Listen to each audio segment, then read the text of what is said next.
Hello, and I wanted to do a kind of serious talk. Um, it's coming up to the end of Pride Month, and probably by the time I post this video, it'll be over. But I wanted to talk about my experience this particular Pride Month. I feel like it relates to I feel like it relates to everything that's going on in terms of like just my everything. I'm getting very distracted.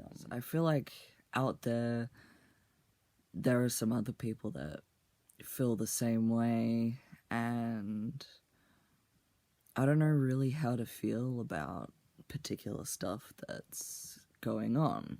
So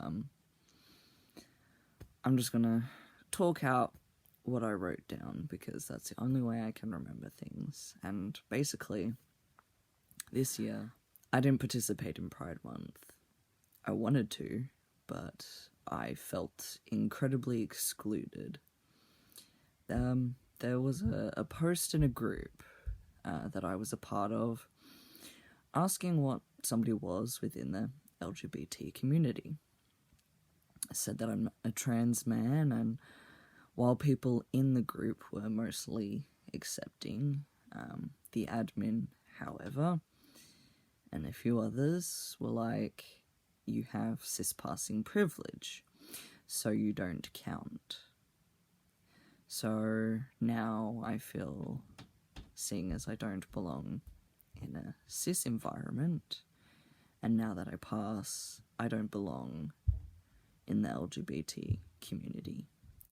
Even though I am a pansexual, panromantic, or bisexual, biromantic, however you want to say it, I don't care about gender when it comes to relationships, and I'm a trans individual.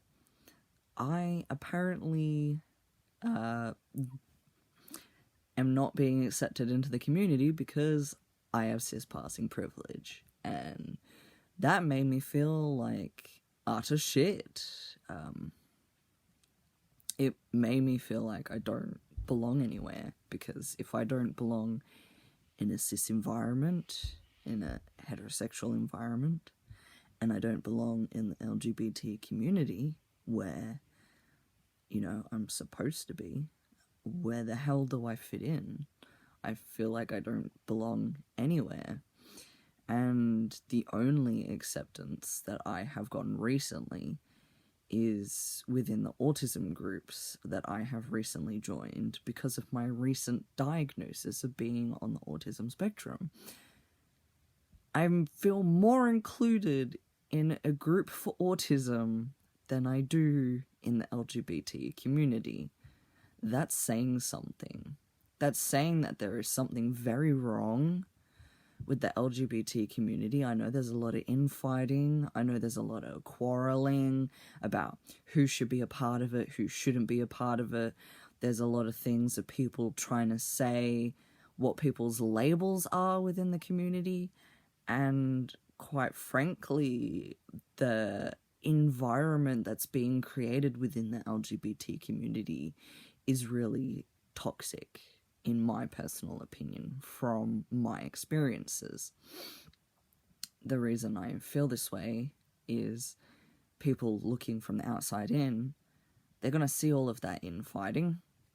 They're going to see that people in the community aren't getting along, and that's just going to further their notions that we don't belong in a normal society.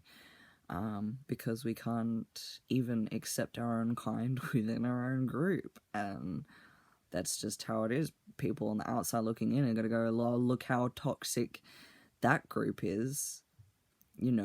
These people are probably something a bit more wrong with them. And I'm not not saying that everyone is, or that everyone in the community is causing these problems, but it is an actual issue because you're looking from the outside in, and take a moment to be the person on the outside looking into that environment, and you very quickly realize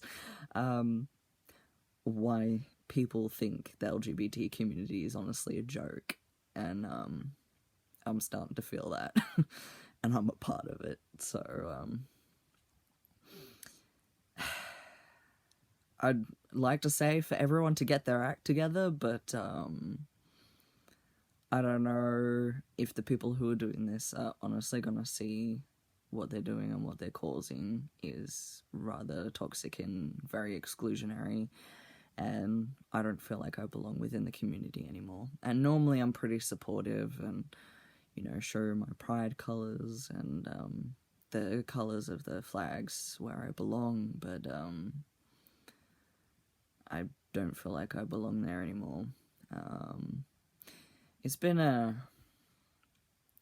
interesting couple of months for me. I've already been having just like a few internal issues.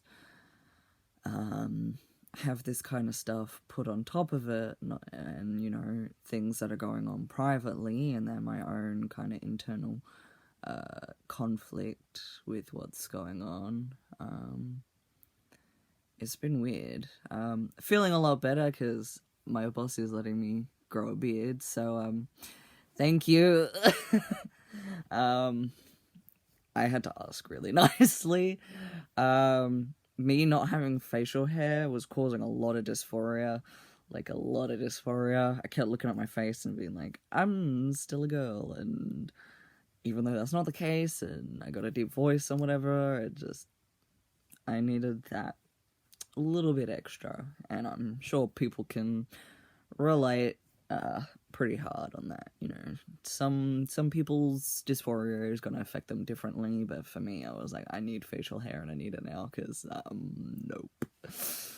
Ugh.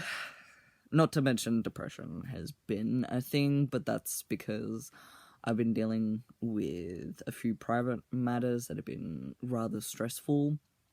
I might talk about them later. I kind of need some time to recollect my thoughts and do things a little bit differently in regards to it. There's a few things of whether I name and shame people, because I don't want to cause more drama or anything like that than what there already is and what's been going on. I'm more just wanting to bring to light a few things that have been happening with me, and anyone else who is dealing with that can hopefully find some solace and maybe some help in that. I don't know, but it's been a weird year for me. I knew it was going to be a difficult year. Things get a lot harder before they get easy, and dealing with surgery stuff, there's a lot more involved when you're doing it by yourself than what is, I guess, in anticipated. I will talk about that once I've gone through the whole process, because I'd rather have a clear mind when I'm talking about that, and because everything's going on and it's crazy, it just... yeah. So I'll figure my shit out, I guess. Basically what I'm saying. But I don't know. I just really haven't felt like I've been a part of the LGBT community, and I don't think I have felt that way for a long time. And while I identify as a queer individual and trying to reclaim that word, because it's easier than saying a transgender male who is pan-romantic and on the asexual spectrum. It's just easier saying queer. Too many labels. Just, I don't know. I'm still figuring it out, so I'm just queer. That's all there is to it. But yeah, I haven't felt like I really belong anywhere. I don't know if that's just a personal thing, but that didn't help, saying, you have cis passing privilege, so you don't belong anymore. It's like, so basically all of my hardships that I went through are just going to be completely ignored, and my opinion doesn't matter at all. Okay, thanks. I'm sure there are other cis-passing individuals who feel the same way, who just want to voice their opinions on the matter and just get their opinions out there and feel like they're being cut off because they got cis-passing privilege. Always a fun time, I guess. I think you're never going to please anyone, so just do whatever you're doing for yourself, and easier said than done, but try not to let it affect you. Obviously it's affected me, but I'm gonna try not to let it, but you know how these things are. But thanks for listening, and I'll be updating you more soon. That's kind of why I haven't really had many videos going for the moment. So yeah, now you know. Depression. Haha, it's a thing. Ugh. Alright.